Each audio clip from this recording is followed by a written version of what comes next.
మహాపరిశుద్ధుడు అయిన తండ్రి, ఈ పునరుద్ధాన దినాన నీ దయ కొరకు ఎదురు చూస్తూ అయినా నిన్ను స్తుతించే పరిశుద్ధుల గుంపులో చేర్చారు.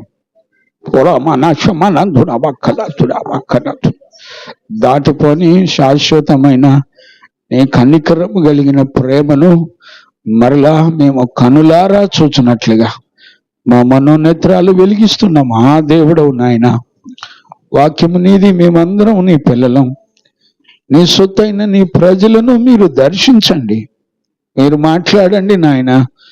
ఈ వాక్కును పంపి ఆత్మను పంపి మమ్మల్ని మీరు దర్శించి మాతో మాట్లాడండి. 1 యోహాను పత్రికలో నుండి 2వ అధ్యాయం 13వ వచనం నుండి మమ్మల్ని దర్శించి మాతో మాట్లాడండి నాయన. దాటిపోవద్దని సాగిలు పడుతున్నాను. మేమందరం నీ బిడ్డలముగా నీ ఎదుట సాగిలు పడుతున్నాము. కృపనిమ్మని అడుగుతున్నానయ్యా. నువ్వు మాట్లాడుటకు మేమేమాత్రం యోగ్యులము కాదని నీ పాదాలు పట్టుకుంటున్నాను నాయన. 3 దినాలు మమ్మల్ని దర్శిస్తూ వచ్చారు.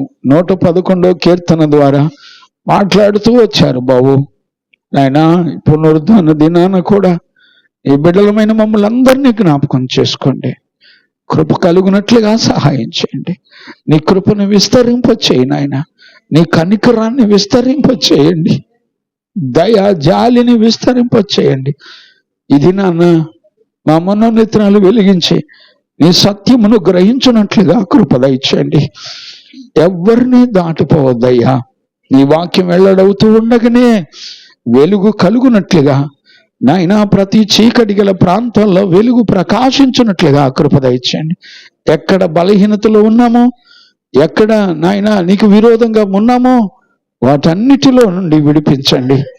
ఈరోజు పునరుద్ధాన దినాన నీ మహిమ ఐశ్వర్యముల చేత, నీ గుణాతిశయముల చేత మమ్మల్ని అందరినీ విడిపించి నీ కొరకు బ్రతకనిచ్చి నీ కొరకు జీవించినట్లుగా కృప చూపినందుకు కృతజ్ఞతాస్తుతులు చెల్లిస్తూ యేసయ్య నిన్ను అడిగి పొంది ఉన్నాము తండ్రి, ఆమేన్. ప్రార్థన ఆలకించి అడిగిన వాటన్నిటికంటే, ఊహించు వాటన్నిటికంటే అధికమైన తన ప్రేమను కృపను కుమ్మరించిన యేసయ్యకు స్తోత్రము చేయుదుము. స్తోత్రం స్తోత్రం స్తోత్రం స్తోత్రం స్తోత్రం స్తోత్రం. తండ్రి కుమార పరిశుద్ధాత్మ దేవునికి స్తోత్రము చేయుదుము. స్తోత్రం స్తోత్రం స్తోత్రం స్తోత్రం స్తోత్రం. ఆమేన్. రైట్. చూడండి నాన్న, మనందరం కూడా 1 యోహాను పత్రికని ధ్యానం చేసుకుంటా ఉన్నాము. వచనం వెంబడి వచనం ప్రభు ఒక్క పొల్లు సున్నా కూడా పోకుండా ప్రతి విషయంలో దేవుని ప్రేమను కనికరాన్ని మనం చూడగలిగినట్లుగా ఆయన మనల్ని దర్శించి మాట్లాడుతూ ఉన్నాడు. ఈరోజు మనం 12, 13, 14, 15 వచనాల వరకు మనం ధ్యానిస్తూ ఉన్నాము. ఇందులో మనం దగ్గర 5 అంశాలను, మనం 5 ప్రాముఖ్యమైనటువంటి విషయాలను మనం ధ్యానం చేసుకుంటా ఉన్నాం. ఆ 5 విషయాలు ఒకసారి నేను జ్ఞాపకం చేస్తాను. 12వ వచనం నుండి 2వ అధ్యాయం 1 యోహాను పత్రిక 2వ అధ్యాయం 12వ వచనం నుండి మనం చదువుకుందాం. చిన్నపిల్లలారా, ఆయన నామము బట్టి, ఆయన నామాన్ని బట్టి మీ పాపములు క్షమింపబడినవి గనుక. ఇది నెంబర్ 1. మరలా చెప్తున్నాను, జ్ఞానంగా అర్థం చేసుకోండి. ఆయన నామాన్ని బట్టి మీ పాపములు క్షమించబడి ఉన్నవి అనే విషయాన్ని మనం, ఇది మొట్టమొదటి విషయం. ఈ 4 వచనాల్లో 5 సంపూర్ణమైన సంగతులు ఉండడాన్ని మనం చూడొచ్చు. అందులో అతి ప్రాముఖ్యమైనది మీ పాపములు క్షమించబడింది. చూడండి, గత కాలంలో పాపాలు, ఆయన్ని ఎరిగిన తర్వాత మనకు కలిగిన పాపం, శాపం, అలాగే భవిష్యత్తులో మనం చేయబోయే పాపాలన్నిటి కూడా దేవుడు ఒక చక్కటి పరిష్కారాన్ని ఇచ్చినట్లుగా మనం చూస్తున్నాం. పాపం వలన వచ్చు జీతం మరణం. ఇది మరణం అంటే మనం జనరల్గా శరీరాన్ని విడిచిపెట్టడం కాదండి. ప్రతి మనిషికి 2 రకాల మరణాలు ఉంటాయి. ఒకటి శరీరాన్ని విడిచిపెట్టే మరణం, రెండవది ఆత్మ మరణం. గమనించండి, మనం రక్త మాంసాల్లో బ్రతికుండగా చేసిన క్రియలన్నిటిని బట్టి మన ఆత్మని ఆరని అగ్నికి నడిపించబడే పరిస్థితులు ఉంటాయి. ఇది ప్రతి మనిషికి రెండవ మరణం. అందుకనే భవిష్యత్తును ఎరిగిన దేవుడు ఇలాంటి రెండవ మరణం నుండి ఆయన మనల్ని విడిపించి మనలను స్వతంత్రులుగా చేశాడు. చూడండి, ఏ మరణము, ఏ పాపం మనలను బెదిరిస్తుందో దాని విషయంలో మనం బెదరకూడనట్లుగా దేవాది దేవుడు మనకి మరణం మీద, పాపం మీద జయం ఇవ్వడమే మీ పాపములు క్షమించబడినవి అనే మాట. ఈ మాట విన్నప్పుడు ఒక పాపికి ఒక గొప్ప ఆదరణ కలుగుతుంది. ఎంత గొప్ప ఆదరణ అంటే, ఇక ఎన్నడూ పాపము ముట్టలేనంతగా దేవుడు తన పిల్లలను ఉగ్రత నుండి తప్పించి కాపాడి రక్షించే దేవుడని మనకెంతో ధైర్యాన్ని కలగచేస్తుంది. ఈ రోజున ఈ వాక్యాన్ని సరిగా అర్థం చేసుకోలేక ఇదే వాక్యాన్ని బట్టి నశించిపోయే వాళ్ళు ఉన్నారు. ఇదే వాక్యాన్ని బట్టి దేవునికి భయపడి ఆయన చేసిన కార్యములను బట్టి భయభక్తులు కలిగి ఉండి మరి పరిశుద్ధ జీవితం చేయడానికి తమను తాము అప్పగించుకొని దేవునికి సమస్తము సాధ్యమే అని విశ్వాసము ద్వారా లోకాన్ని, పాపాన్ని, శరీర కార్యాల్ని జయించగలిగిన పరిశుద్ధులు కూడా ఉన్నారు. ఈరోజు మనకు అర్థం కావాల్సింది ఏంటంటే, ఈ 12, 13, 14, 15 వచనాలు చాలా సింపుల్గా ఉంటాయి. కానీ ఇవి ధ్యానం చేస్తున్నప్పుడు చాలా ఆశ్చర్యాన్ని కలిగించేటువంటి సంగతులు మనం చూస్తూ నేర్చుకుంటూ వస్తున్నాం. ఇప్పుడు చూడండి, ఇది మొదటి అంశం. మనం 12వ వచనంలో ఆల్రెడీ 2 సెక్షన్లు, అంటే దగ్గర దగ్గర 2 గంటల పైన ఈ విషయాన్ని దేవుడు మనతో మాట్లాడుతూ వచ్చాడు. రెండవ అంశం చదువునానా? 13వ వచనం చదవండి. తండ్రులారా మీరు ఆది నుండి ఉన్నవారిని ఎరిగి ఉన్నారు గనుక. చూడండి, ఈ పదాలు వింటున్నప్పుడు మనం చాలా ఈజీగా ఉంటాయి, వినేటప్పుడు చదివేటప్పుడు చాలా ఈజీగా ఉంటాయి. కానీ దాన్ని ధ్యానం చేసేటప్పుడు ఆశ్చర్యకరమైన సంగతులు మనం చూడొచ్చు. ఈరోజు ప్రభు మనకు ఆయన దయ చొప్పున 13వ వచనాన్ని పరిశుద్ధుడైన దేవుని ఆత్మ మనందరికీ బోధించి నడిపించును గాక. ఆమేన్. Praise the Lord. హల్లెలూయా. తండ్రులారా, మీరు ఆది నుండి మీరు ఆది నుండి ఉన్నవారిని ఎరిగి ఉన్నారు గనుక. ఆది నుండి ఉన్నవారిని మీరు ఎరిగి ఉన్నారు గనుక మీకు వ్రాయుచున్నాను. మీకు నేను ఆల్రెడీ రాస్తున్నాను. యవనస్తులారా మీరు దుష్టుని జయించి ఉన్నారు గనుక. మీరు దుష్టుని జయించి ఉన్నారు. ఇది మూడవది. యవనస్తులనేమో మీరు దుష్టుని జయించి ఉన్నారు, ఇది మూడవ అంశం. రెండవ అంశమేమో మీరు దేవుని ఎరిగి ఉన్నారు. కంటిన్యూ చేయనా? గనుక మీకు రాయిచున్నాను. చిన్నపిల్లలారా మీరు తండ్రిని ఎరిగి ఉన్నాను గనుక. మీరు తండ్రిని ఎరిగి ఉన్నారు గనుక మీకు రాయిచున్నాను. తండ్రులారా మీరు ఆది నుండి ఉన్నవారిని ఎరిగి ఉన్నారు గనుక మీకు వ్రాయుచున్నాను. రిపీటెడ్ అన్నమాట. మరలా 13లో ఉన్నటువంటి విషయాలు రిపీటెడ్. యవనస్తులారా మీరు బలవంతులు. ఇప్పుడు చూడండి, ఇది 4వ అంశం. మీరు బలవంతులు. దేవుని వాక్యము మీ యందు నిలిచి ఉన్నది. 5వ అంశం, దేవుని యొక్క వాక్యం మీ యందు నిలిచి ఉంది. చూడండి, ఈ 4 వచనాల్లో 5 సంపూర్ణమైన విషయాలు ఉన్నాయి. అందులో మొట్టమొదటిది, మనం మీ పాపములు క్షమించబడి ఉన్నవి అనే విషయాన్ని గురించి గత లాస్ట్ సెక్షన్లో 2 సెక్షన్ల పైన మనం ఆల్రెడీ నేర్చుకుంటూ వచ్చాం. ఈరోజు మీరు దేవుని ఎరిగి ఉన్నారు అనేటువంటి విషయాన్ని మనం నేర్చుకోవాలి. ఈరోజు వాస్తవానికి దేవుని ఎరిగి ఉన్నారు అనే మాట యోహాను ఎందుకు మాట్లాడుతున్నాడు, ఆయన మాట వెనుక ఉన్నటువంటి ఉద్దేశం ఏంటి అనే దాన్ని మనం గమనించాలి.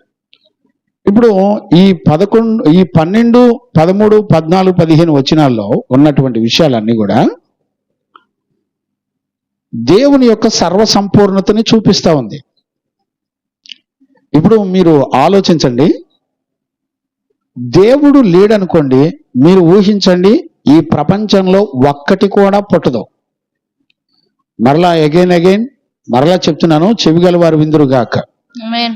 ఇప్పుడు మనం చూస్తున్న భూమి ఆకాశాలు కానివ్వండి, సర్వ ప్రకృతులు కానివ్వండి, చూడండి, ఈ గాలి గనక కాసేపు స్తంభించింది అనుకోండి, పెట్టలు రాలినట్టు రాలి విత్ సెకండ్ లో చనిపోతారు. సకల జీవరాశులు అన్నీ కూడా, ప్రాణం ఉన్న అన్ని జలరాశులు అన్నీ కూడా చనిపోతాయి విత్ సెకండ్ లో. ఇప్పుడు చూడండి, ఈ గాలిని పుట్టించింది ఎవరు?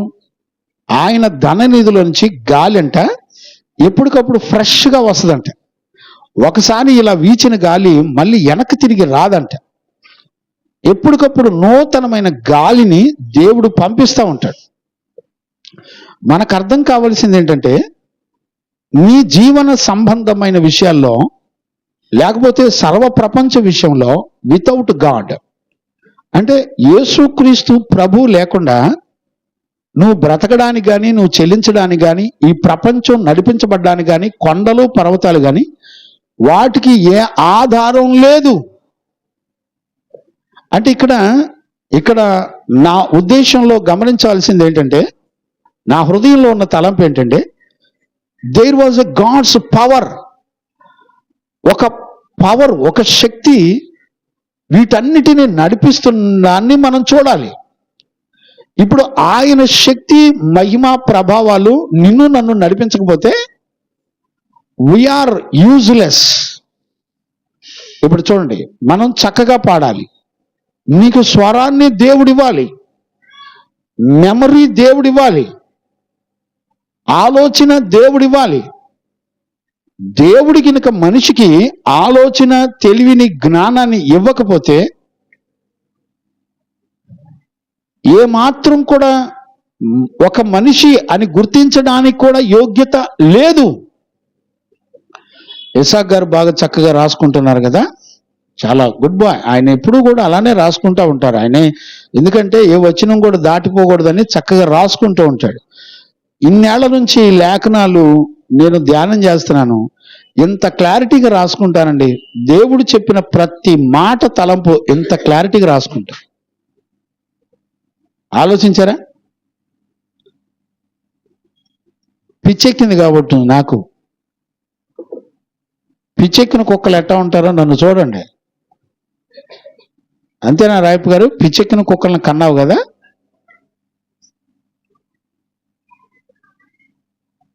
చదువు ఉండి, జ్ఞానం ఉండి, మైండ్ పని చేయకుండా బతుకుతున్నాం మనం. ఇప్పుడు ఆలోచించండి, నేనేమంటానంటే, ఒక ఆలోచన జ్ఞానంగా మనం ఆలోచించకపోతే ఈ రోజున మనకి జరిగే నష్టం అంతా ఇంత కాదు, మన ఊహకు అందనటువంటి విషయం. ఈరోజు మనం నేర్చుకునే 13వ వచనం చిన్నది కాదు. 12, 13, 14, 15 మన జీవితం మొత్తానికి ఒక పవర్ లాంటిది.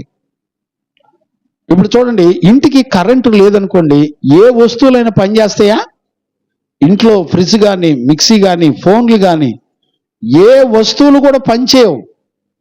షైనమ్మా వెళ్ళి కూర్చో అక్కడ కూర్చో.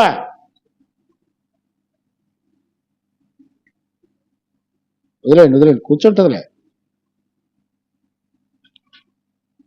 చూడండి, జాగ్రత్తగా అర్థం చేసుకోండి.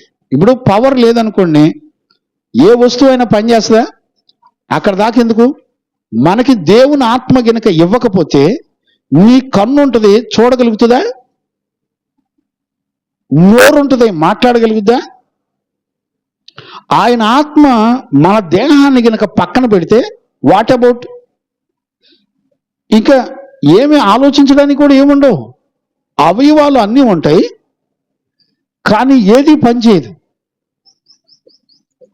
మీరు గమనించండి, ఒక్కటి కూడా వర్క్ చేయదు. నేనేమంటానంటే, ప్రపంచం మొత్తానికి, లేకపోతే మన జీవితం మొత్తానికి ఒక పవర్ అంటూ ఏదైనా ఉంది అని అంటే అది ఈ 12, 13, 14, 15 వచనాల్లో ఉంది. అంటే ఒక పవర్ అంతటిని ఒక దగ్గర పెట్టి మనం చూడొచ్చు.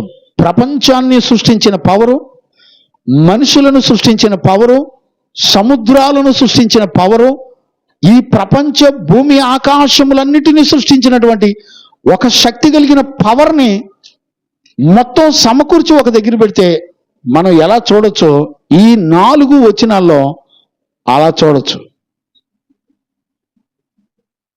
ఇప్పుడు జ్ఞానంగా అర్థం చేసుకోండి, మనం జనరల్గా చదువుకుంటూ వెళ్తే అయ్యే విషయాలు కాదండి.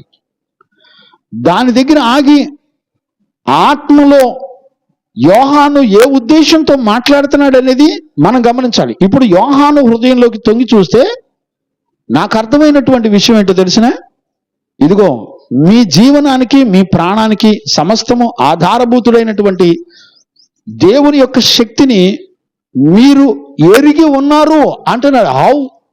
ఇది ఎలా సాధ్యం? ఇప్పుడు యోహాను యొక్క హృదయంలోకి తొంగి చూసినప్పుడు ఆత్మ ఏ ఉద్దేశంతో మనతో మాట్లాడుతుంది? ఈ రోజున మన స్థితిగతులను చూడండి.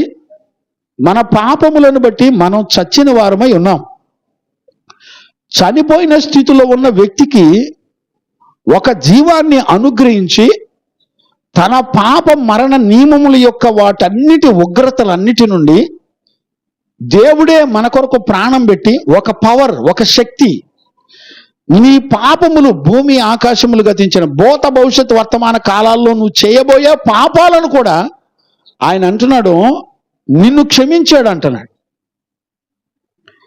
నేనంటాను ఒక అధికమైనటువంటి శక్తిని యోహాను, ఆ ప్రత్యక్షతని, దేవుని యొక్క ప్రత్యక్షతను చూస్తున్నాడు యోహాను.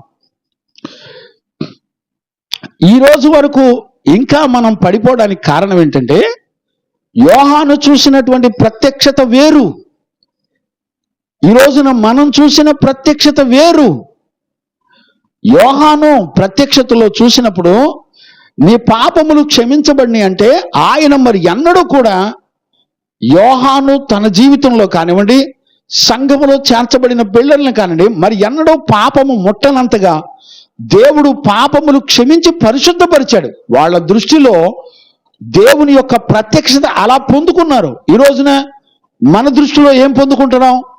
మన దృష్టిలో ఏం పొందుకుంటాం తెలిసిన, నీకు అనుకూలంగా ఉంటే, నీకు పరిస్థితులు బాగుంటే, నీకు నచ్చితే, నీ మట్టి శరీరానికి కుదిరితే, నీకు అనుకూలంగా ఉంటే మళ్ళీ నిన్ను ఎవ్వరూ గద్దించకూడదు, డిస్టర్బ్ చేయకూడదు.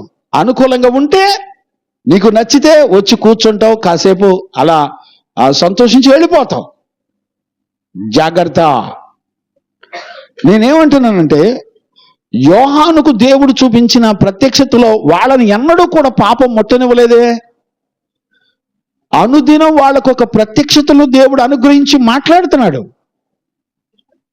ఆయన సంకల్పంలో ఉన్న జీవితాన్ని యావత్తు దేవుడు వాళ్ళు నమ్మినటువంటి వాళ్ళ జీవితాల్లో ప్రత్యక్షపరుస్తూ ఉన్నాడు. ఈ రోజుల్లో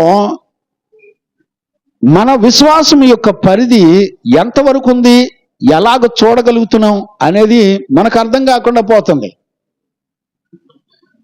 అందుకని నేనేమంటానంటే టోటల్ పవర్ నీకు, నీ జీవనానికి, నీ బ్రతుక్కి, నువ్వు చెల్లించి తిరగడానికి, సర్వ ప్రపంచములు వాటి కలిగినటువంటి గాలి, నీరు, వాతావరణం అన్నిటినీ నీ కొరకు సమకూర్చగలిగినటువంటి ఒక శక్తి కలిగిన మహాదేవుడు ఆయన నిన్ను దర్శిస్తున్నాడు అని గుర్తుపెట్టుకోవాలి.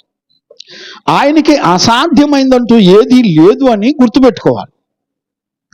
ఇప్పుడు చూడండి, ఆయన్ని నమ్మినప్పుడు ఆయనకున్నటువంటి శక్తిని, మహిమ, ప్రభావాన్ని నువ్వు కూడా కలిగి ఉంటావు. ఇప్పుడు ఆ రెండవ అనుభవంలో మనం చూడవలసింది మరొకసారి నేను చదివిస్తాను. చదవండినానా? 1 యోహాను పత్రిక 2వ అధ్యాయం 13వ వచనం మళ్ళీ ఒకసారి చదవండినానా? తండ్రులారా మీరు ఆది నుండి ఉన్నవానిని ఎరిగి ఉన్నారు. చూడండి, ఆది నుండి ఉన్నవానిని మీరు ఎరిగి ఉన్నారు. నా మాటను మీరు జ్ఞానంగా అర్థం చేసుకోండి. నీవు దేవుని సంగతులు ఎప్పటి నుంచి ఎరుగున్నావు చూసావా? ఆది నుండి ఉన్నవారిని. చూడండి, ఆది నుండి అంటే ఏంటి? ఈ భూమండలం మీద ప్రతిదీ, నువ్వు చూస్తున్న ప్రతిదీ, దృశ్యమైనవి అదృశ్యమైన అన్నీ కూడా క్రియేట్ చేసినప్పటి నుంచి ఆయన తన ప్రత్యక్షతను నీకు బయలుపరిచే దేవుడు. Praise the Lord. ఇప్పుడు చూడండి, నీ జీవితంలో 1,00,000 రూపాయలు ఎవరన్నా సడన్ గా నీకు అవసరం అంటే ఆదుకున్నారనుకోండి, నువ్వు చచ్చే వరకు మర్చిపోతావా? మర్చిపోలేవు. నేనేమంటానంటే, సృష్టి ఆది నుండి, ప్రారంభం నుండి భూమి ఆకాశాలు సర్వ ప్రకృతులు నీకు కంటి ముందల కనబడుతున్న వాటన్నిటికీ నీతో సహా నువ్వు సృష్టించబడ్డానికి కారణభూతుడైనటువంటి దేవుణ్ణి ఆయన ఆది నుండి ఇప్పటి వరకు ప్రతి ప్రత్యక్షతను నీకు బయలుపరుస్తున్నప్పుడు నువ్వు ఎలా మర్చిపోతున్నావు? ఆయన సామర్థ్యాన్ని ఎలా మర్చిపోతున్నావు?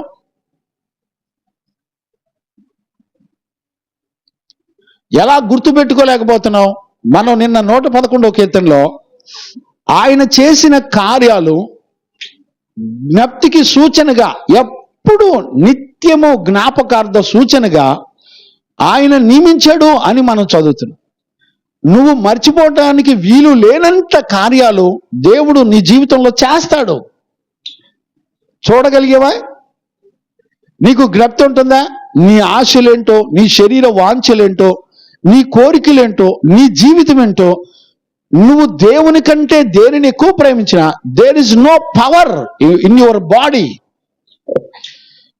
ఆయన సహకారం లేకుండా, ఆయన అనుమతి లేకుండా ఈ లోకంలో నువ్వు దేనిని జయించడానికి నీ బాడీలో ఒక పవర్ పనికిరాదు, పని చేయదు.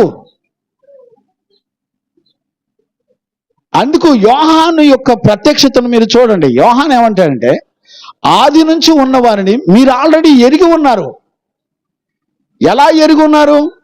ఇప్పుడు యోహాను దృష్టిలో ఎలా ఎరిగి ఉన్నాడు? ఆయన యోహాను ఒక్కొక్క ప్రత్యక్షతను చూస్తున్నప్పుడు, ఆయన ఎలాంటి వాడో ఆయన ముఖదర్శనం చేసినప్పుడు, ఆయనను కనులారా చూస్తున్నప్పుడు చచ్చిపోయిన వాని వలె పడిపోయాడంట యోహాను. తన దేహం, యెషయా అయితే తన దేహం ముక్కలు ముక్కలుగా విడిపోయేంతగా చెల్లించిపోయాడట. ఎందుకని అనంటే, ఆయన ఎలాంటి వాడో తెలుసా? ఆయన ఎలాంటి సంపూర్ణుడో తెలుసా? అలాంటి మహాదేవుడు తను తాను తగ్గించుకొని నీ కొరకు, నువ్వు ఒక్క సెకండ్ కూడా పాపానికి బానిసగా ఉండడానికి వీలు లేదని ఆయన నీ కొరకు మహాదేవుడయింది వేవేల దూతల చేత నిత్యము కొనియాడబడుతూ స్తుతించబడుతున్నటువంటి దేవుడు ఆయన కలిగిన సమస్తాన్ని విడిచిపెట్టి వచ్చి నీ దగ్గరికి వచ్చి నీ ఎదుట నిలబడి నీ కొరకు ప్రాణం పెట్టాడు. అతి సుందరుడా నా స్తుతి సదయుడా, కోటి సూర్యకాంతులైన నీతో సమమగునా. అతి సుందరుడా నా స్తుతి సదయుడా, కోటి సూర్యకాంతులైన నీతో సమమగున. ఎనలేని నీ ఘన కార్యములు తలంచి మహిమ పరతును. ఎనలేని నీ ఘన కార్యములు తలంచి స్తుతించుచు నిన్నునే మహిమ పరతును. సర్వాధికారివి సర్వజ్ఞుడవు, సంపూర్ణ సత్య స్వరూపివి నీవు. సర్వాధికారివి సర్వజ్ఞుడవు, సంపూర్ణ సత్య స్వరూపివి నీవు. దివిలోనున్న ఆనందమును ధరణిలో నేను అనుభవింప. దివిలోనున్న ఆనందమును ధరణిలో నేను అనుభవింప. మహిమాత్మతో నన్ను నింపితివా, మహిమాత్మతో నన్ను నింపితివా. బల శౌర్యము గల నా యేసయ్యా, శతకోటి సైన్యములైన నీకు సాటి అగుదురా. బల శౌర్యము గల నా యేసయ్యా, శతకోటి సైన్యములైన నీకు సాటి అగుదురా. మారవని సాహస కార్యములు ఎన్నడు ధైర్యముగా నిన్ను వెంబడించును. మారవని సాహస కార్యములు ఎన్నడు ధైర్యముగా నిన్ను వెంబడించును. సర్వాధికారివి సర్వజ్ఞుడవు సంపూర్ణ సర్వాధికారివి సర్వజ్ఞుడవు సంపూర్ణ సత్య స్వరూపివి నీవు. భూమిలోనున్న ఆనందమును ధరణిలో నేను అనుభవింప మహిమాత్మతో నన్ను నింపితివా. మహిమాత్మతో నన్ను నింపితివా. సర్వ జగత్ రక్షకుడా లోకరాజ్య పాలక భూరాజులవ్వనైన నీతో పోల్చగలనా. సర్వ జగత్ రక్షకుడా లోకరాజ్య పాలక భూరాజులెవ్వరినైనా నీతో పోల్చగలనా. బలమైన నీ రాజ్య స్థాపనకై నిలిచి నిరీక్షణతో నేను సాగిపోదును. బలమైన నీ రాజ్య స్థాపనకై నిరీక్షణతో నేను సాగిపోదును. సర్వాధికారివి సర్వజ్ఞుడవు సంపూర్ణ సత్య స్వరూపివి నీవు. దివిలోనున్న ఆనందమును ధరణిలో నేను అనుభవింప. దివిలో రమణందు రమణ శబల కలందల బల కలదుర కలదుర అనుభవింప. మహిమాత్మతో నన్ను నింపితివా. మహిమాత్మతో నన్ను నింపితివా. మహిమాత్మతో నన్ను నింపితివా. నమ్మితో నన్ను నింపితివా. మహిమాత్మతో నన్ను పరలోక దర్శనము చూసినట్లుగా పరలోక ఐశ్వర్యమును పొందినట్లుగా ఆయన తన ప్రజలను మహిమాత్మతో నింపేటువంటి దేవుడు ఆయన. నువ్వు నమ్మగలిగితే దేవునికి సమస్తము సాధ్యం. నింపితివా. మహిమాత్మతో నన్ను నింపితివా. మహిమాత్మతో మంధుర మనస్సుర శక్తి మహిమైశ్వర్యములు కలిగిన మహాదేవుడు ఆయన. నిన్ను నిలబెట్టుటకు శక్తి కలిగిన దేవుడు. యోహాను ఏమంటున్నాడు తెలిసిన? ఆయన నువ్వు నీకు తెలుసు, ఆయన నువ్వు ఎరిగే ఉన్నావు. సంఘముతో దేవుడు చెప్తున్న మాట. ఎస్ నన్ను నింపితివా. ఆత్మతో నన్ను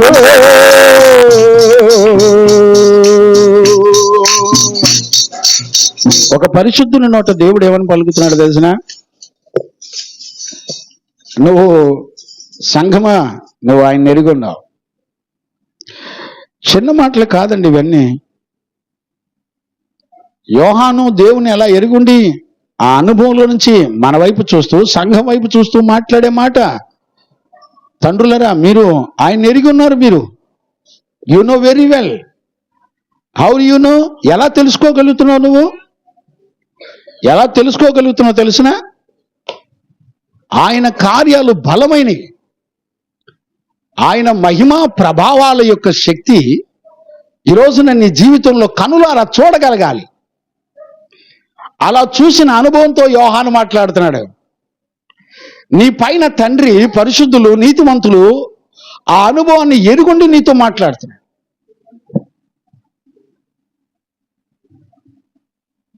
గమనించారా? ఆ అనుభవాన్ని ఎరుగుండి దేవుని ఆత్మ నీతో నాతో మాట్లాడుతూ ఉంది. తగ్గిద్దాంలే నాన్న, తగ్గిద్దాం. అట్లాగే అమ్మా, అట్లాగే మంచిదమ్మా, తీసేస్తానులే. ఈరోజు మనందరం కూడా గమనించవలసినటువంటి అతి ప్రాముఖ్యమైనటువంటి విషయం, గుర్తుపట్టాల్సిన విషయం.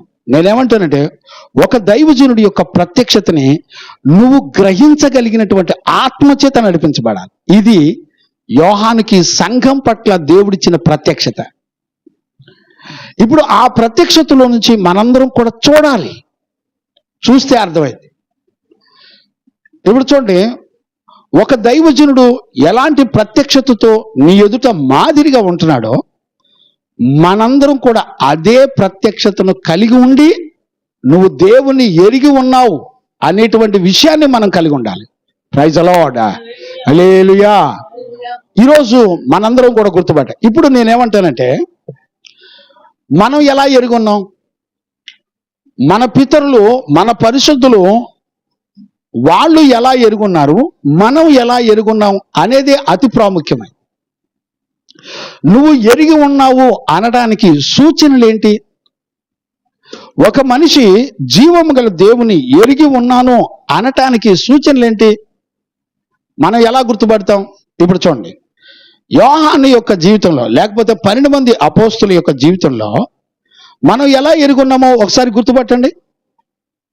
ఇప్పుడు చూడండి, యోహాను ఈ పత్రిక రాసేటప్పుడు, మొదటి యోహాను పత్రికలో మనం చూసేటప్పుడు ఆ పత్రికలో ఆ మాటలు మనం గమనించండి. చదవండి నాన్న. మొదటి అధ్యాయము మొదటి 3 వచనాలు చదవండి. జీవవాక్యమును గూర్చినది. ఇప్పుడు చూడండి, చాలా జాగ్రత్తగా మనందరం కూడా అర్థం చేసుకోవాలి. జీవవాక్యమును గూర్చినది ఆది నుండి ఏది ఉండెనో. చూడండి, ఆది నుండి ఉన్న దానిని యోహానుకి తెలిసినటువంటి ప్రత్యక్షత. అంటే ఒక నీతిమంతుడు సంఘము ఎదుట నిలబడినప్పుడు అతను ఆది నుండి ఎరిగినటువంటి అనుభవాన్ని కలిగినటువంటి దైవజనుడిగా నిలబడాలి. ఇప్పుడు సంఘానికి మాదిరి ఎవరు? సంఘానికి మాదిరి ఎవరు? యేసుక్రీస్తు. యేసుక్రీస్తు తర్వాత సంఘానికి మాదిరి ఎవరు? దైవజనుడే. దైవజనుడు సంఘానికి మాదిరి అయితే సంఘము సకల ప్రపంచానికి మాదిరి. కొట్టు చప్పలు కొట్టి గట్టిగా, దేవునికి మహిమ కలుగునుగా. Praise the Lord. సకల ప్రపంచానికి సంఘము మాదిరి.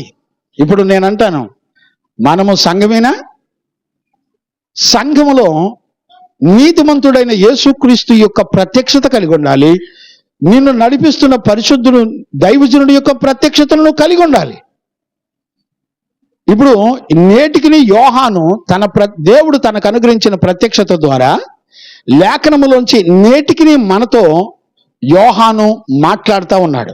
నేను అంటాను, దేవుని ప్రత్యక్షతను పొందిన నువ్వు నీ కుటుంబంలో నువ్వెలా కనపడుతున్నావు? నీ భర్తకు నువ్వు ఎలా కనపడుతున్నావు? నీ భార్యకి నువ్వు ఎలా కనపడుతున్నావు? ఆది నుండి ఉన్నవారిని నువ్వు ఎరిగి ఉన్న అనుభవాన్ని నీ జీవితంలో నుంచి సంఘము తన కుటుంబంలో ప్రత్యక్షపరచాలి. కానీ సంఘములో ఇప్పుడు ఏం ప్రత్యక్షపరుస్తున్నాడు? గొడవలు, తాగడం, తిరుగుడు, వ్యసనాలు, బలహీనతలు, కోపం, ఆవేశాలు. ఏం చూపిస్తున్నారు? పేరేమో సంఘం, పేరేమో పరిశుద్ధుడైనటువంటి దేవుని పేరు, ఆయన స్వరక్తం ఇచ్చి సంపాదించుకున్నటువంటి సంఘం. కానీ అలాంటి సంఘము అని చెప్పుకుంటున్న మన జీవితంలో ఏ ప్రత్యక్షతలు కనపడితేనే మన ఇంట్లో పిల్లలకి, మన కుటుంబానికి? ఇప్పుడు యోహాను టచ్ చేస్తే యోహాను ఏమని మాట్లాడుతున్నాడు చూడండి. ఆది నుంచి ఉన్నవారిని మేము ఎరిగి ఉన్నాం. ఎలాగా? చదువు నాన్న, కంటిన్యూ. ఆది నుండి ఏది ఉండెనో. ఆది నుండి ఏది ఉండెనో మేమేది వింటిమో. ఇప్పుడు చూడండి, దేనిని గురించి విన్నారో కన్నులారా ఏది చూచితిమో. ఎలా ఊహించాలి? కన్నులారా ఏది చూచితిమో. ఏది చూశారు? ఉన్నదానినంట కన్నులారా చూశారంట. దేనిని చూశారు? ఎలా ఊహించుకోగలుగుతావు? నువ్వు ఎలా ఆలోచించగలుగుతావు? ఏది నిదానించి కనుగొంటిమో. ఏది నిదానించి కనుగొంటిమో. చూశారంట, చూడడం కాదు, నిదానించి కనుగొన్నారంట. This is the practical life. విన్నదాన్ని, చూసిన దాన్ని నిదానంగా పరిశోధించి పరీక్షించి దానిని గైకొని నడిపించబడినటువంటి అనుభవాలు ఎరిగి ఉన్నారు అనే మాటకు అర్థం అండి. కంటిన్యూ చేయనా? మా చేతులు దేనిని తాకి చూచెను. మా చేతులు దేనిని తాకి చూచినయో అది మీకు తెలియజేయుచున్నాము. అది నీకు తెలియచేయుచున్నాము. ఆ జీవము ప్రత్యక్షమాయెను. ఏంటిదంట? ఇప్పుడు చూసిందంతా ఏంటిది? చూసిందంతా ఏంటిది? జీవం. ఇప్పుడు నువ్వు చూసింది, కన్నది, విన్నది, తాకి అనుభవించి చూసింది, నువ్వు జీవమును గూర్చిన సంగతులు గనక నీ జీవితంలో గనక లేకపోతే విషయం ఏంటి చెప్పనా? నీ దేహాన్ని మరణం విడిచిపెట్టదు, పాపం విడిచిపెట్టదు. ఇదండి యోహానులో ఉన్న ఆది నుండి ఉన్న వారిని ఎరిగిన అనుభవం. నేనంటాను, మన ప్రార్థనలో ప్రభా నేను నిన్ను చూడాలి అని ఎప్పుడన్నా ప్రార్థన చేస్తాం అసలు? అందుకనే పాపం మరణం మన దేహాన్ని మనల్ని వదిలిపెడతావు. ఎందుకంటే ఒక పరిశుద్ధులు మన ముందుల దేవుని యొక్క పవర్ లేకపోతే ఆయన శక్తిని, ఆయన మహిమా ప్రభావాన్ని వాళ్ళు తాకారు, చూశారు, నిదానించి కనుగొన్నారు, పరీక్షించారు, పరిశోధించారు. ఇప్పుడు నేనేమంటానంటే, ఊరికే ఉదాహరణ చెప్తానంటే, ఇప్పుడు చూడండి, ఒక మానవుని గురించిన సంగతులు ఎవరు నేర్చుకుంటారు? ఒక మనిషి యొక్క బాడీ గురించి ఎవరు నేర్చుకుంటారంటే డాక్టర్స్ నేర్చుకుంటారు. అవునా? మెడిసిన్ చేసేవాళ్ళు, ఎంబీబీఎస్ చేసేవాళ్ళు ఒక మనిషిని గురించినటువంటి సంపూర్ణ బాడీ అంతా కూడా అసలు ఏం జరుగుతుందో అన్ని విషయాలు నేర్చుకుంటారు. ఇది నేర్చుకోవడానికి 7 నుంచి 8 సంవత్సరాలు డైరెక్ట్గా, మిగతా 3 సంవత్సరాలు ఇంచుమించుగా 10 సంవత్సరాలు ప్రాక్టికల్స్, వీటన్నిటినీ నేర్చుకొని ఒక వయసు అనుభవం కలిగి ఉండి కష్టపడతారు. ఇదేంటంటే మానవ జ్ఞానం. మనిషిని గురించి తెలుసుకోవడానికి ఎన్ని సంవత్సరాలు కష్టపడుతున్నాడు అయ్యారు? దగ్గర 10 years కష్టపడతారండి. ఏది జస్ట్ ఒక డాక్టర్ లైఫ్ని చూస్తే.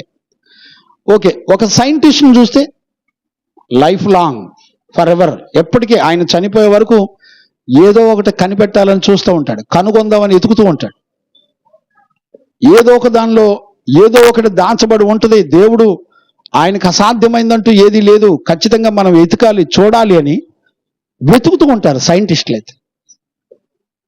నేనేమంటానంటే, దేవుడు సృష్టించిన సృష్టిని, అందులో ఉన్న వాటిని కనుగొనటానికి, లేకపోతే ఒక మనిషి హ్యూమన్ బాడీని ఒక డాక్టర్లుగా ఎంబీబీఎస్ చేసేవాళ్ళు కనుగొనాలంటే ఇంచుమించుగా 10 years రాత్రింబవళ్ళు కష్టపడి ఎన్నో లక్షల రూపాయలు ఫీజులు కట్టి దాని లోపాలు, దాన్ని ఎలా రీకన్స్ట్రక్షన్ చేయాలి, దాన్ని ఎలా రీజనరేట్ చేయాలి, ఏ సమస్యలు వస్తే ఎలాంటి ట్రీట్మెంట్ చేయాలి, దాని కొరకు సాధన దగ్గర 10 సంవత్సరాల పైన వాళ్ళు కష్టపడతారు. ఎంత ఖర్చు పెడతారు? నేనేమని అడుగుతున్నా అంటే, ఒక దైవజనుడిగా, వీటన్నిటిని సృష్టించిన దేవుని జ్ఞానాన్ని తెలుసుకోవడానికి ఖర్చు అయ్యే వాళ్ళు ఉన్నారంటే? దేవుని జ్ఞానాన్ని తెలుసుకోవడానికి ఆలోచించే వాళ్ళు ఎవరైనా ఉన్నారా? వెతికే వాళ్ళు ఎవరైనా ఉన్నారా? కానీ యోహాను ఏమన్నాడు అసలు?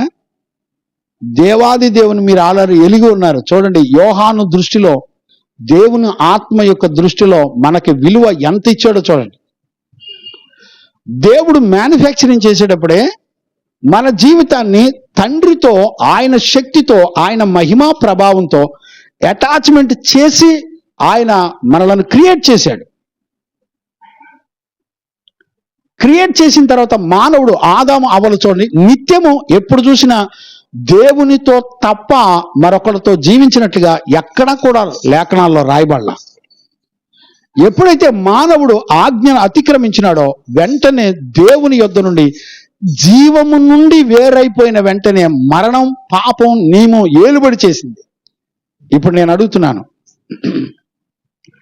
ఈ రోజున నీ జీవము గల దేవుని గురించి ఎంత నేర్చుకున్నావు? ఏం తెలుసుకున్నావు? ఏం చూసావు? ఎంత ఖర్చు అయ్యావు?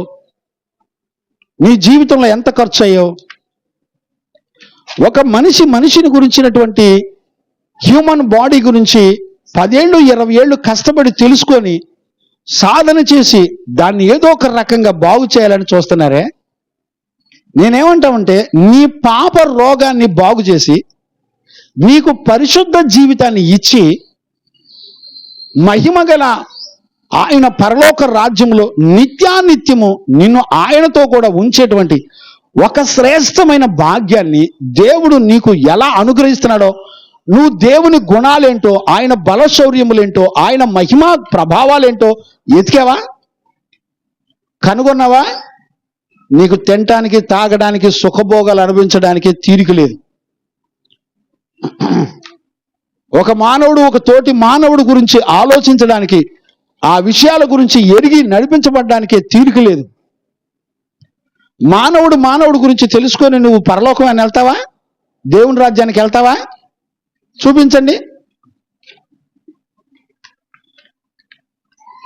ఏమనండి, నాకు అర్థం కావట్లేదు. యోహాను సువార్తలో 17వ అధ్యాయం 3వ వచనంలో ఏమంటాడంటే,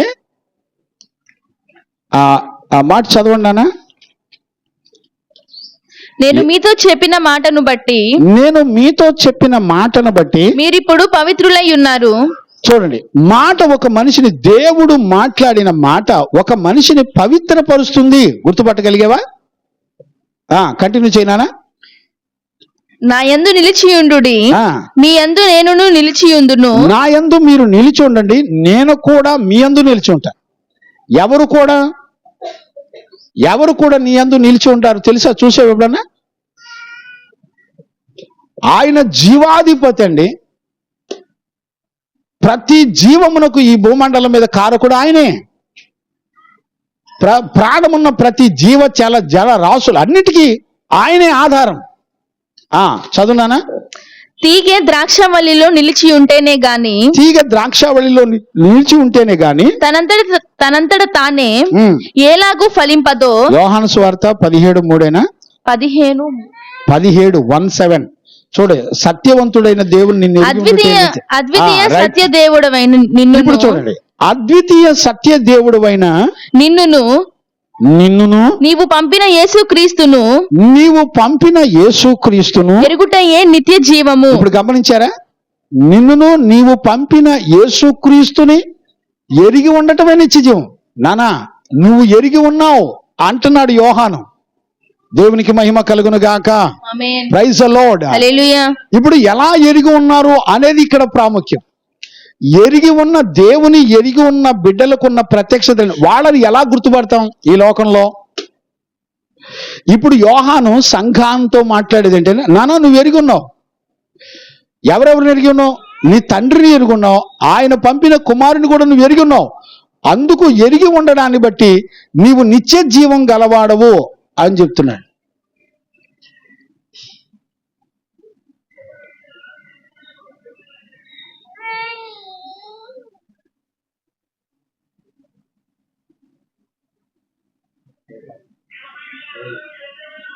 దేవునికి మహిమ కలుగును గాక. Praise the lord.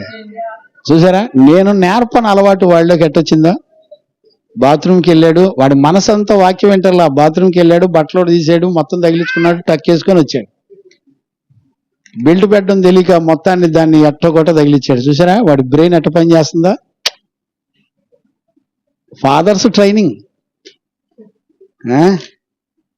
నీట్గా అయినా. రైట్, దేవునికి మహిమ కలుగును గాక. చూడండి, ఇప్పుడు యోహాన్ ఏమంటాడంటే, నువ్వు ఎరిగి ఉన్నావు అంటున్నాడండి. ఇప్పుడు ఎరిగి ఉండడంలో ఎవరెవరు ఉన్నారంటే, తండ్రిని ఎరిగి ఉన్నాం, అలాగే కుమారుని కూడా ఎరిగి ఉన్నాం. ఇప్పుడు గమనించండి, ఎరిగి ఉండటం అంటే ఏంటి? ఓకే, ఇప్పుడు మనం జనరల్గా మాట్లాడుకుంటే, సహజంగా మాట్లాడుకున్నప్పుడు మనం ఏమనొచ్చు? అయ్యా, నా భార్య సంగతి నాకు తెలుసు, నా భర్త సంగతి నాకు తెలుసు, నా పిల్లల సంగతి నాకు బాగా తెలుసు, మీరేం చెప్పక్కర్లా అంటే అర్థం ఏంటి? అర్థం ఏంటి? బాగా తెలుసు అంటే అర్థం ఏంటి? నిత్యము వాళ్ళు కలిసి సహవాసం చేస్తున్నారు. దేవునికి మహిమ కలుగును గాక. ఇప్పుడు యోహాను యొక్క దృష్టి ఏంటి? సంఘము అంటే దేవుని ఎరిగి ఉన్నారు అంటే అర్థం ఏంటి? జీవము గల దేవుని యొక్క మాట, ఆయన ఆ మాటకున్నటువంటి అభిషేకం ఆయన తన మాట ద్వారా చేసే కార్యాలు ప్రతి విశ్వాసి ఎరిగి ఉన్నాడు. అర్థం కావట్లా.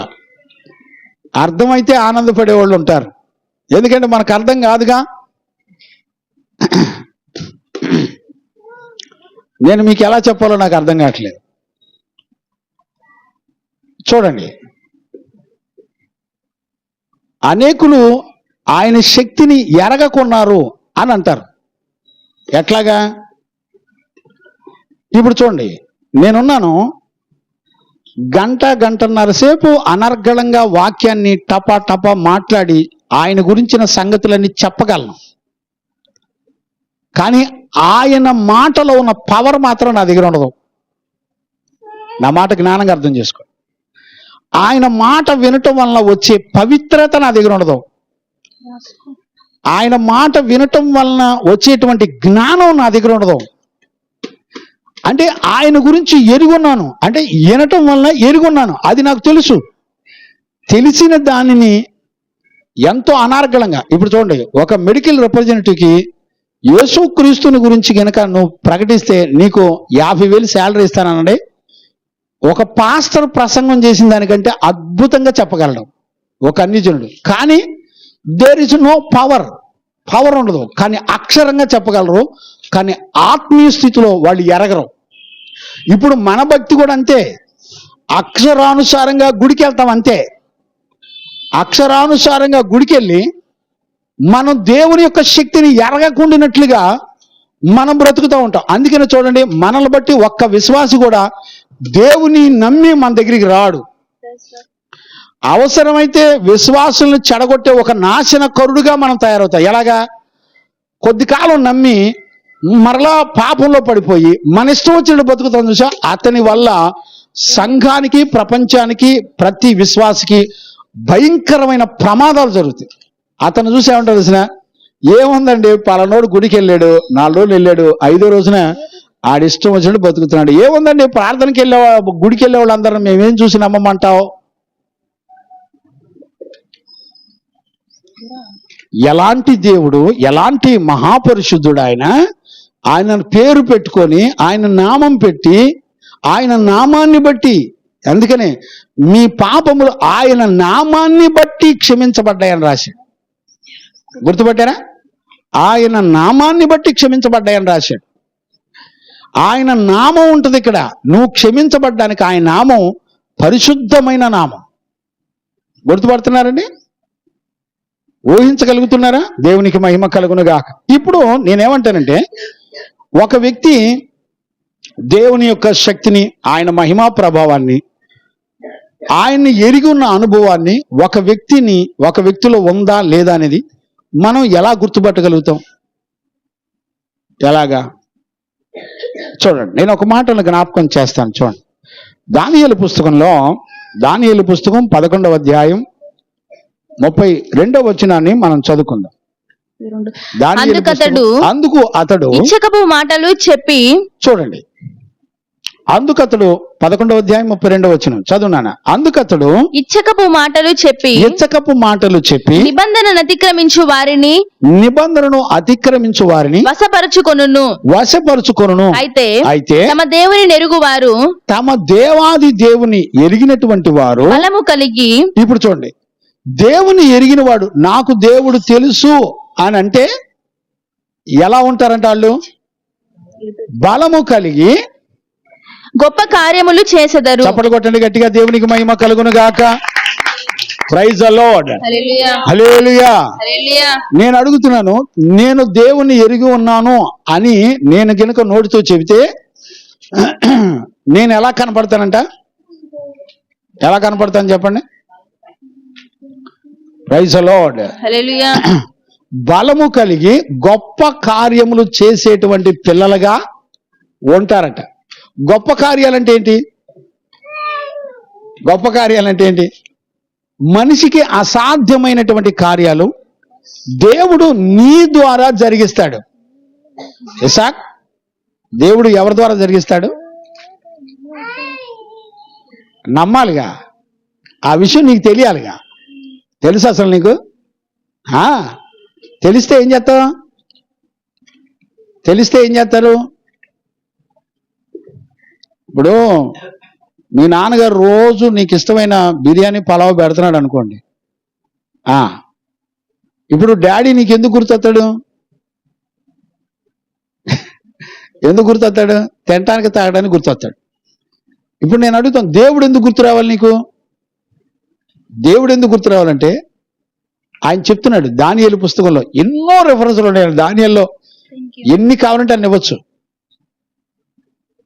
దానియేలు పుస్తకం అన్ని విషయాలు ఉంటాయి.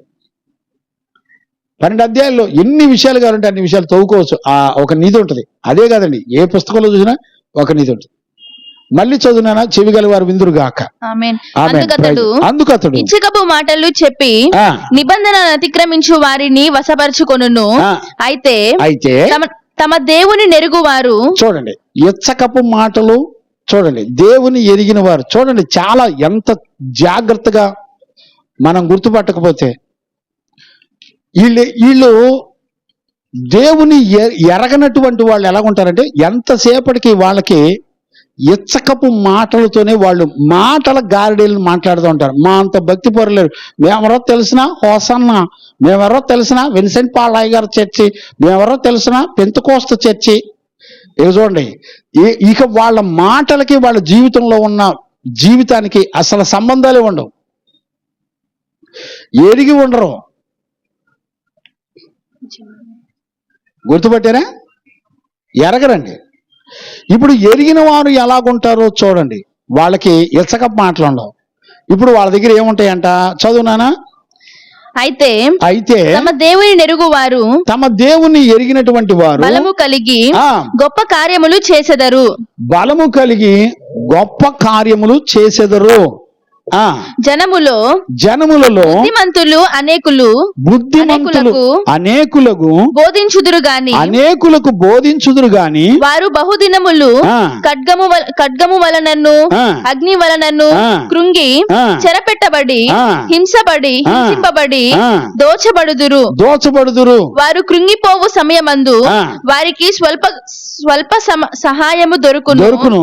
అయితే అనేకులు ఇచ్చకపు మాటలు చెప్పి వారిని హత్తుకొందురు గాని నిర్ణయ కాలము ఇంకా రాలేదు గనుక అంత్యకాలము వరకు జనులను పరిశీలించుటకును పవిత్రపరచుటకును బుద్ధిమంతులతో కొందరు కూలుదురు. చాలే, ఆ రాజు ఇష్టానుసారంగా జరిగించి, సరే ఇవన్నీ అక్కర్లేదులే, మనకు కావలసినంత వరకు చూస్తే సరిపోతుంది. వాళ్ళు ఎలాగుంటారంట? బలము కలిగి గొప్ప కార్యాలు చేస్తారు.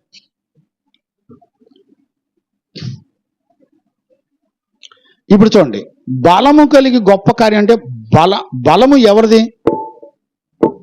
బలం ఎవరిది? గొప్ప కార్యాలు ఎవరి? ఆయన బలాతిశయము చేత ఐగుప్తులో నుంచి ఇశ్రాయేలు ప్రజల్ని విడిపించి 78 కీర్తనలు 106 కీర్తనలు చాలా చోట్ల ఉంటాయండి. నిర్గమకాండం ఎక్కడ చూసినా ఉంటాయి. ఆయన బాహుబలము చేత అని రాయబడి, ఆయన బాహుబలము చేత అద్భుతాలు చేసి ఐగుప్తు దేవతలకు తీర్పు తీర్చి ఆయన వారిని విడిపించను అని రాయబడి. చూసారు ఎప్పుడైనా? నీకు చిన్న బలహీనత వచ్చి ఏదన్నా సమస్య వస్తే ఇంకేముంది, అయిపోయింది, నా పని అయిపోయింది. వాళ్ళు ఎలా ఉంటారు తెలిసిన? బలముతో ఉంటారంట, బలము కలిగి ఉంటారంట. షడ్రకు మెషకు అబేద్నెగోలు ఎలా ఉన్నారు చెప్పండి? రాజా, మా దేవుడు కాపాడినా కాపాడకపోయినా వీ డోంట్ కేర్. వాళ్ళ అంతరంగంలో ఎలాంటి బలము కలిగి ఉన్నారో తెలిసిన? ఆయన మహిమా ప్రభావం చేత ఆ దేశం రాజు ప్రజలందరినీ మార్చివేసే ఒక గొప్ప రక్షణ ప్రణాళిక కలిగినటువంటి దేవుని శక్తి, ఆయన మహిమా ప్రభావాన్ని కలిగి జీవించారు వాళ్ళు. యేసేపు జీవితాన్ని చూడండి. అన్నలందరూ విరోధులైపోయారు. తల్లిదండ్రులను విడిచిపెట్టి దూరంగా ఉండాల్సి వచ్చింది. ఐగుప్తుకు అమ్మబడ్డారు. కానీ దేహంలో ఏం కలిగి ఉన్నాడు? దేవుని యొక్క మహిమా బలాన్ని, ప్రభావాన్ని, ఆయన శక్తిని కలిగి ఉన్నాడు. ఏమండి, అపోస్తులను మీరు చూడండి. అపోస్తుల దేహంలో ఏమున్నాయి? నా ప్రభు యొక్క చేతిలో నుండి కరువైనను, ఉపద్రవమైనను, శ్రమలైనను, నిందలైనను, చదవండి ఆ మాటలన్నీ చదవండి, తలపోసుకోండి. రోమాపత్రిక 8:33లోనా 30 నుంచా 33 నుంచి చదవండి. దేవుని చేత ఏర్పరచబడిన వారి మీద నేరము మోపువాడెవడు? 30 నుంచా 35 కంటిన్యూ చేయి. 33 నుంచి కంటిన్యూ చేయలేదు. నీతిమంతులుగా తీర్చువాడు దేవుడే. శిక్ష విధించువాడెవడు? చనిపోయిన క్రీస్తు యేసే. అంతేకాదు మృతులలో నుండి లేచిన వాడును. అది 35 నుంచి క్రీస్తు ప్రేమ నుండి మనలను ఎడబాపు వాడెవడు? ఇప్పుడు చూడండి, యేసు క్రీస్తు యొక్క ప్రేమ నుండి మనలను ఎడబాపే వాళ్ళు ఎవరు? శ్రమ అయినను, ఇప్పుడు శ్రమలైనను, బాధ అయినను, హింస అయినను, కరువైనను, వస్త్రహీనత అయినను, ఖడ్గమైనను మనలను ఎడబాపున. ఇప్పుడు చూడండి, నేనంటాను ఎలాంటి అనారోగ్యాలు, వ్యాధులు, రోగాలు, రాజులు, అధికారులు, బలవంతులు, ఈ లోకానికి ఉన్నటువంటి సాతాను యొక్క ప్రభావం అన్నీ కూడా నీకు విరోధంగా లేచిన నా యేసుక్రీస్తు నుండి ఎవడో నన్ను ఎడబాపలేడు. ఎలాంటి యేసుక్రీస్తును ఏ అనుభవంలో ఎరుగున్నాడు పౌలు?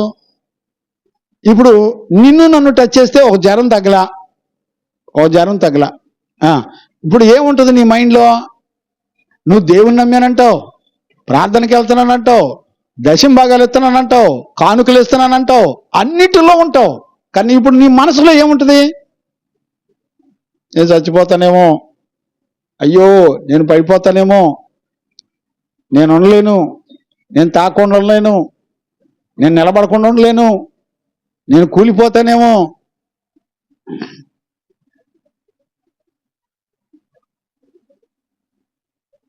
నిన్ను మాయ చేసే వాటిల్లో అద్భుతంగా నీ శరీరం ఇంటర్నేషనల్ లెవెల్లో పనిచేసిందండి.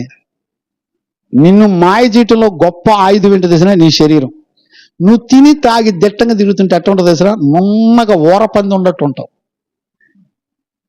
కోస్తే ఊరికి సరిపోతావు అంటారు చూసారా, అట్టుంటావండి నున్నగా. అసలు ఎంత అందంగా ఉంటుందో తెలిసిన, ఎటు చూసిన పాల బొగ్గలు ఊరుతున్నట్టు ఉంటాయి. నిన్ను నమ్మించి మోసం చేసి నిన్ను దగ్గరుండి పాతాళానికి తీసుకెళ్లేది నీ మనసుకు నచ్చినట్టుగా నడిపించబడే నీ శరీరమే. చూడండి, నీతిమంతులు చూడండి, దేవుని ఎరిగిన వాళ్ళు చూడండి, కరువైన వాళ్ళు ఏమంటారు? అపోస్తులు అంట వస్త్రహీనుల దిగంబరులు అయిపోయారంటండి. వస్త్రహీనతలో దిగంబరత్వంలో ఉన్నారంటండి అపోస్తులు. గుర్తుపడతావు అసలు? వాళ్ళు ఎలా నడిపించబడ్డారో నీకు అర్థమైద్దా?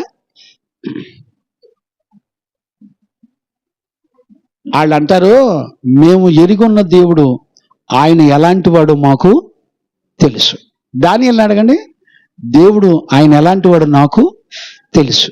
సింహాల బోన్లో వేసిన యోసేపుని అడగండి, జైల్లో వేసిన రాణి విరోధంగా సాక్ష్యం చెప్పి అబద్ధ మాటలు చెప్పి జైల్లో వేసిన యోసేపుకు దేవుడు తోడై ఉన్నాడు. Praise the Lord. నీ మరణంలో దేవుడు నీకు తోడై, నమ్ముతావు అసలు? నీ మట్టి దేహాన్ని కాపాడుకోవడానికి నీ ఎకరం పొలాలు కూడా అమ్మేస్తావు, కానీ ఒక తోటి ఆత్మను రక్షించుకోవడానికి, ఒక ఆత్మను రక్షించడానికి 1000 రూపాయలు తీసి, అయ్యా ఈ పరిచర్లో మీరు వెళ్ళి కష్టపడి పలానా గ్రామం వెళ్తున్నారు కదా, ఈ గ్రామం వెళ్ళేటప్పుడు ఇదిగో 1000 రూపాయలు తీసుకుని ఛార్జీలకు వాడండి అంటారండి. నీకు నచ్చి కొనుక్కోవడానికి, నీ ఇష్టాన్ని నెరవేర్చుకోవడానికి, నువ్వు తినడానికి తాగడానికి ఎంతైనా త్యాగం చేస్తావు. ఆలోచించగలిగిన వాళ్ళు ఉన్నారంటండి. ఒక దైవజనుడిగా నేను మిమ్మల్ని బతిలాడుకుంటున్నానండి. దేవుణ్ణి ఎరిగిన పిల్లలు ఎట్టుంటారు తెలిసిన? ఆయన నాకు తెలుసు. ఇప్పుడు యోహాను ఎంత చక్కటి అనుభవంలో సంఘంతో మాట్లాడుతున్నాడు. ఇప్పుడు సంఘానికి ఏం తెలుసు? ఇప్పుడు మీరు బలవంతులు. చప్పలు కొట్టి గట్టిగా. నిన్ను బెదిరించే ఏ పాపమైన, చెడుతనమైన, వ్యాధైన, రోగమైన మిమ్మల్ని జయించే బలం దేనికి లేదు. మీరు బలవంతులు. మీ విశ్వాసం ద్వారా గొప్ప కార్యాలు, ఆశ్చర్యమైన కార్యాలు మీరు చెయ్యగలరు. Praise the Lord. హల్లెలూయా. హల్లెలూయా. హల్లెలూయా. ఇప్పుడు నమ్మగలరండి? ఇప్పుడు ఈ జీవితం మనలో కనబడిద్దా? చెప్పండి. ఈరోజు నా సమయం అయిపోయింది. ఈరోజు ఒక దైవజనుడిగా నేను మిమ్మల్ని బతిలాడుకుంటున్నానండి. గొట్టాలు తీసేనానా? గొట్టాల కనెక్షన్ తీసేసి ఇది పెట్టి కొంచెం సౌండ్, వైర్ తప్పించి ఈ బాక్స్ పెట్టి.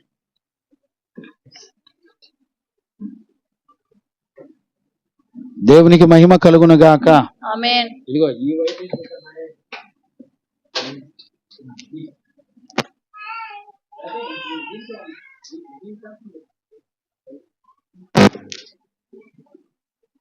Praise the Lord. Praise the Lord.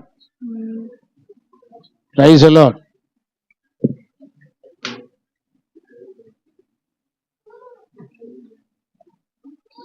Outfit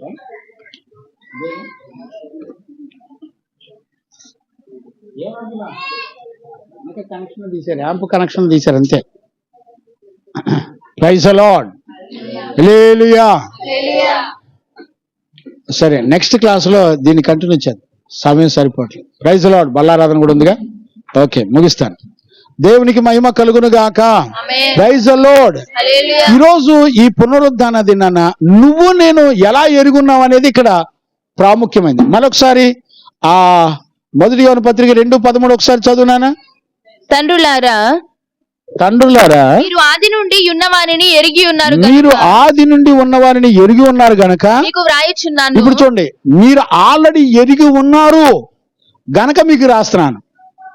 ఇప్పుడు ఎరిగి ఉన్న అనుభవం నీకుంటే ఇప్పుడు నీకే రాసేది ఈ పత్రిక. ఎరిగి ఉన్న అనుభవం ఉందండి. మన పితరులు ఎలాంటి అనుభవం కలిగి ఉన్నారు? కన్నులారా చూశారంట, వారు తాకి చూశారంట. గమనించారా? మన పితరులు ఎక్కడా కూడా విడిచిపెట్టలా దేవుణ్ణి. ఈ రోజున మనం ఎలా నడిపించబడుతున్నాం అనేది అతి ప్రాముఖ్యమైనటువంటి విషయం.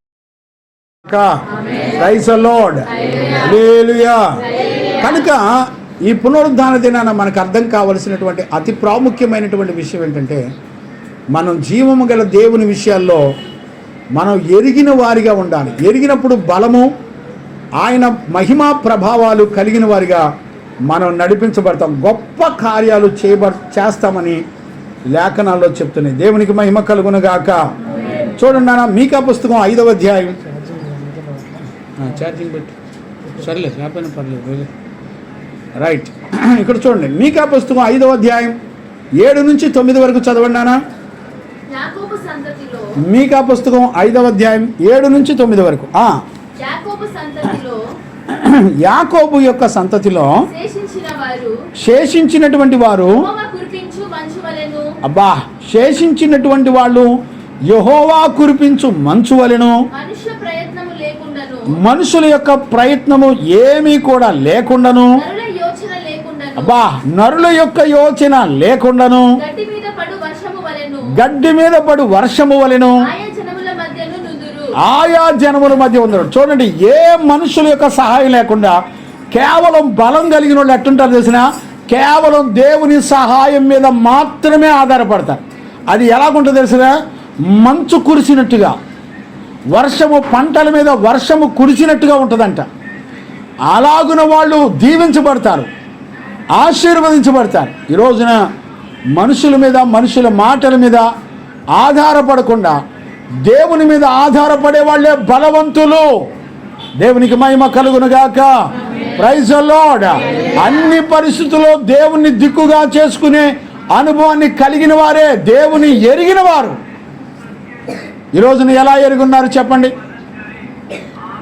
ఈరోజు ఈ పునరుద్ధాన దినాన మన పితరులు, పరిశుద్ధులు, అపోస్తులు ఎలా ఎరిగి ఉండి అన్ని పరిస్థితుల్లో దేవుని మీద ఆనుకొని వాళ్ళు దేవుని దిక్కుగా చేసుకున్నప్పుడు ఒక మంచు ఎలా పడిందో, ఒక వర్షము చేత ఎలా కుమ్మరించబడిందో, అలాగూ ఆయన జ్ఞానము, తెలివి, వివేకం, ఆయన బల శౌర్యములు, ఆయన అనుగ్రహించేటువంటి జ్ఞానము, ఆరోగ్యము, శత్రు మీద జయము, అన్నిటి మీద బలాన్ని దేవుడు నీకు అనుగ్రహించి నీ కొరకు దేవుడు గొప్ప కార్యాలు చేయగలడు. అలాంటి కృప యేసయ్య మనందరికి అనుగ్రహించి నడిపించును గాక. ఆమేన్. స్తోత్రం స్తోత్రం స్తోత్రం స్తోత్రం. చేద్దాం, ప్రార్థన చేద్దాం. అందరూ కూడా మోకరించండి, ప్రార్థన చేద్దాం.